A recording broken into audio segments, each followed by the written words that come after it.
Hi, welcome back to the video. Before we begin, I'd just like to give you the quick fire run of my new setup with the new Eagle Racing TT02 suspension arm.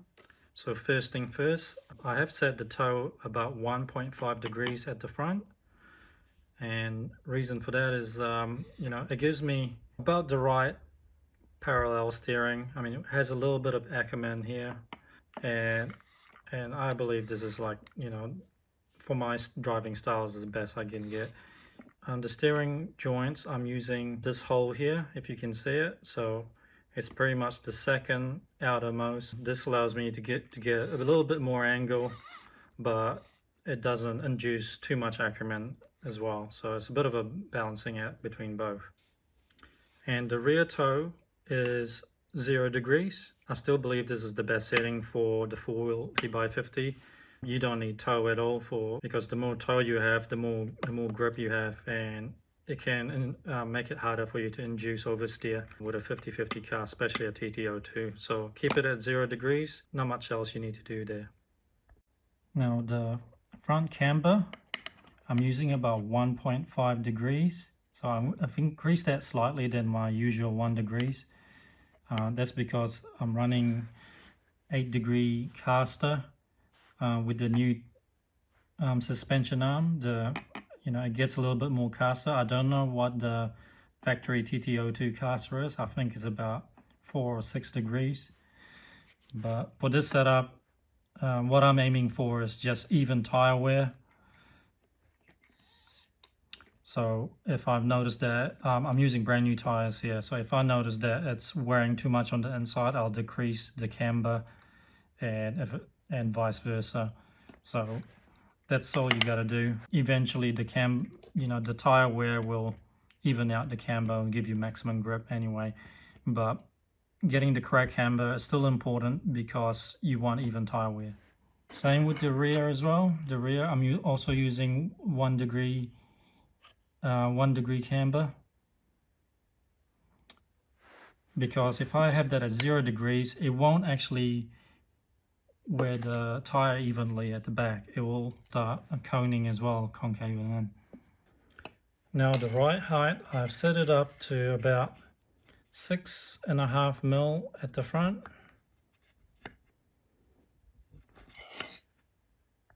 And at the rear, I've set it to about 7 mil. So I have it slightly rear bias, so rear is just slightly higher than the front. So it's completely up to you. So in regards to ride height, I would either have it about the same height front and rear, or slightly rear bias to give you that more oversteer. So if you find that it's not oversteering enough and it's too much understeer, decrease the ride height at the front and increase it slightly at the rear. But don't have it way too much, otherwise it'll just feel sluggish at the front. And these are my damper position at the front. So I'm using the outermost at the top here, and the third outermost at the rear here.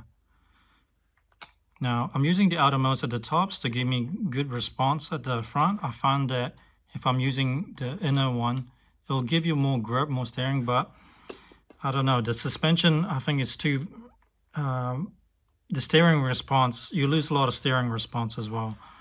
And also the reason I have it at out here is because we don't have anything to control the droop of the vehicle.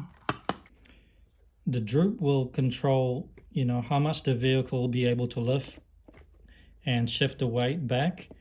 And if ideally I would put it on the innermost, but that will give too much suspension movement, and it will allow the car to shift too much of the weight backward. So it's better to just go a really soft spring at the front here and bring it out here to limit the droop, because we don't want all that weight to shift at the back. It will cause a lot of understeer. And with the rear, it's a little bit of the opposite, because we do want the weight shift to the front. So I'm using the, not sure if you can see here. So So I'm using the second innermost suspension hole on the bottom.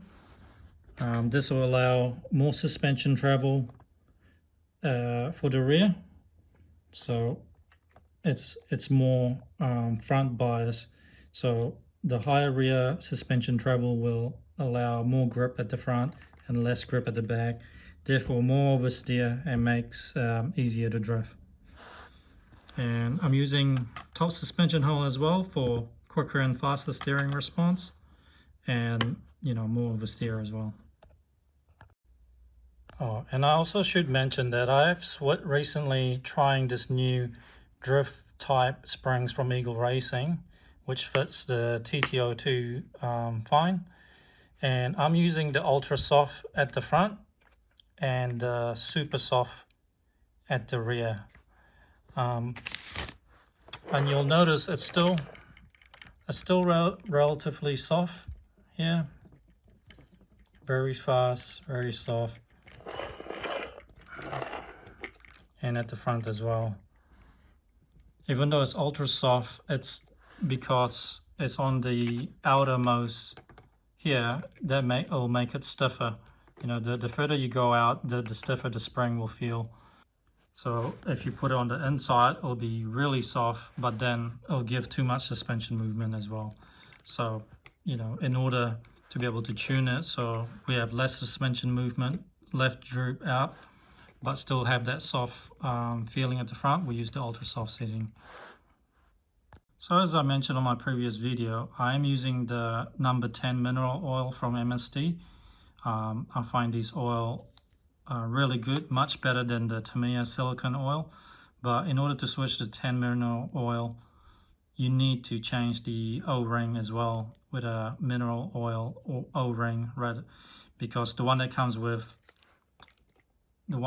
with Tamiya are always designed for silicone oil, so you can't mix them up. Also note that I've added a 3mm spacer here. See the blue spacer? This is to increase the roll center at the rear, so this makes the roll center higher. To make the roll center higher, you need to add spacer here or lower the links in the inner pivot joints here. But since we can't lower the links in the inner pivot joints, the only thing we can do is add spacer here to increase the roll center. And let me tell you what, this made a big difference. Before I did this, the car was quite hard and it understeered quite a bit. So you really need to add that, and somehow, with the old TT02, we couldn't do anything to change the roll center because of its fixed position. But with these new suspension arms, you can play around with roll centers and adjust it. So higher roll center means less traction, and to do that you increase it on the outer pivot joint and lower pivot joint at the rear. Now the front roll center, I'm keeping it low here. There is a 1mm spacer here. I kind of had to add this 1mm spacer because I noticed that on compression, this adjuster here will hit this bit here. So I either increase it slightly, you'll notice here, you see that? It will kind of hit it. So, I would either need to cut this bit off to keep that roll center high. Otherwise, but I didn't really want to do that as it'll kind of look ugly. So I'm just keeping it like this. Now for the pinion and spur gear, I'm using the TT02 high-speed gearing set, which comes with the 68 teeth spur gear. And I'm currently using a 24 teeth pinion gear, which is what I have available. I think ideally I would want to use a 25 teeth. That will give me the 7.0 ratio. So previously I was using 22 teeth, which is the stock setup here, which is the 8 gear ratio. And after playing it for a while, I actually find it a little bit too slow. I didn't have enough power to make it through a large sweeping corner.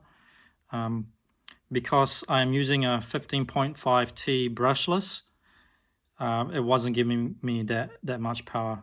I mean, I should really be using a 10.5T, but I've already installed 15.5T, so I'm just kind of dealing with that at the moment. So solution for me is to just lower the gear ratio a bit, to 25 teeth and 7.0 gear ratio, and I think that's the sweet spot. If I was running a 10.5T, I would probably run a 20 tooth or 19 tooth gear ratio to get the high 8s or 9 gear ratio, and that's usually perfect for a 10.5T. And finally, let's talk about the tires. I'm using the MST PC tires, which is this one here. It's the second hardest tire on asphalt. Even though it's a harder tire, it actually gives a lot more grip on the asphalt than the blue. I actually like the blue tires the most out of all the tires. I feel like it gives just the right level of speed and grip, but the blue tire wears out rather quickly. It wears out maybe about 3 times faster than the PC tire, which is the the black dot. Reason for that, I don't know. I mean, it's a softer tire, but I wish using the blue tires can get quite expensive, and I'm trying to just have fun with the PC tires, even though it gives more grip, makes it faster, whereas the blue tires will give you a slower speed, but allows you for a more controlled drifting. They're both good, so I guess I have a mix of both. It's also fun to have the higher grip tires just for more faster speed. All right, let's get outside and do the demo. All right, here we go. Now, apologize for always having the same view. Reason I always stand in the same spot is because I find it the easiest spot to do my drifting. If I stand on a different spot, I drift way worse. So it's best if I always stay on the same spot, so I can judge the corners a lot better.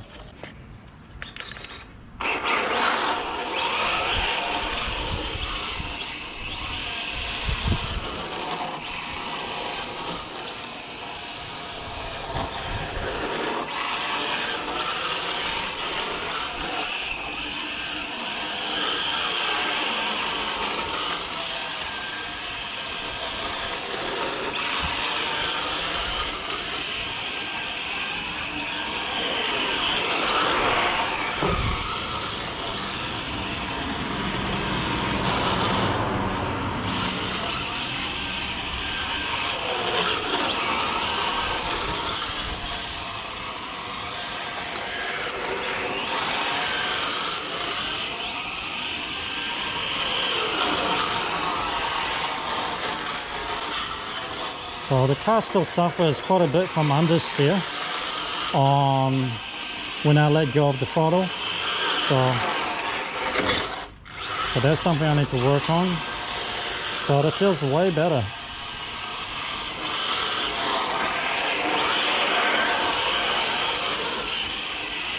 Now I feel like I can really mimic, the counter steer guys quite well.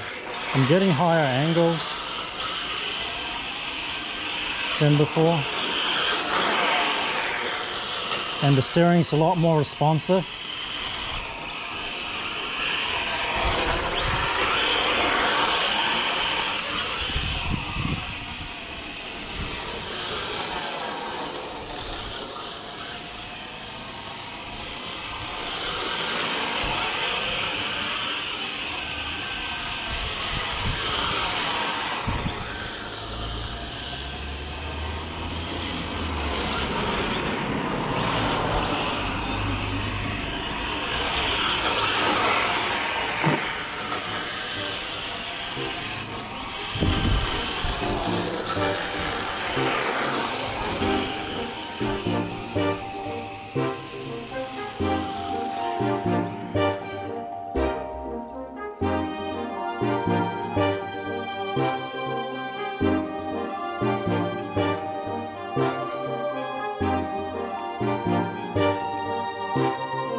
Alright, so just final thoughts after we test run. The car still handles way better with the new suspension arm. It feels more like a more premium car, so it feels like my TB05, any of the more serious touring car chassis. It definitely made a big difference. The car handles a lot smoother and has a nicer, and the steering response is way better as well. So steering response is one of the biggest things that I noticed. And the suspension feels better. I think one of the issue that I'm still having is the understeering of throttle, so I still need to improve that. So I may need to play around with the roll center a bit more. One possible fix I can do is, I've been researching this for a bit. One possible fix I can do is replace these carbon arm damper with the TT-02 version, because the TT-02 version will bring this damper point slightly lower on the rear. And I guess I might as well replace the front damper as well with the TT-02 version, because this is the standard TT-02 version. That's designed to use with the the original upper arm, and I think that will help her improve quite a bit. And I've also noticed that the car probably slightly too low. It was scraping along the ground a bit, so I would increase the suspension height by maybe 8 mil, 7.5 mil to the front and 8 mil at the rear. That's probably because I had the height setting set up without the body on, but once I put the body on, the car droops quite a bit. It reduced the height quite a bit by maybe about 1 mil, and that was just like 1 mil too many. So I mean, you need reasonable height for these suspension to work well, especially with the softer springs. And another thing that I could improve is to replace this part here, with the TT02 Type S adjustable suspension mount. So with the adjustable suspension mount, I can adjust the height to give it more of an anti-dive or kickback. Like an anti-dive would be the suspension arm like angled this way, and then where this is what you would normally do with the touring car chassis, and because this is a 50-50 setup, I would do that as well. On my counter steer car, I have it the opposite way, whereas the rear suspension mount is higher by about 2 mil than the front. And so we can replace those, and then you can do that at the front as well. I think I've been pretty happy with this setup. I did have to replace all the ball joints with the Tamiya version. The ball joints that came with the EA Eagle Racing ball joint, it's a bit stiff. They're just slightly too large, and it was binding up these adjusters here, and the adjusters just didn't fit well with it. The Tamiya ball joints are slightly smaller, and it's a lot smoother, and that got rid of a lot of the binding issue. And even though it's just a little bit, it did create a lot of drag. You want your suspension as smooth as possible, like this. This is nice and smooth as. So you don't want any binding issue. You want it to be able to go up and return back to its original position. I mean, if your suspension damper setting, it's nice and soft, set up right, you'll have a lot of grip and it's a lot more controllable. Anyway, I hope you consider switching to these Eagle Racing. It's so cheap. It's at $32. I kept saying $39 in my previous video, but it's only $32 and came with the entire kit. It's one of the best upgrades you can do for the TT02. So I hope you enjoy my videos, and I'll see you next time.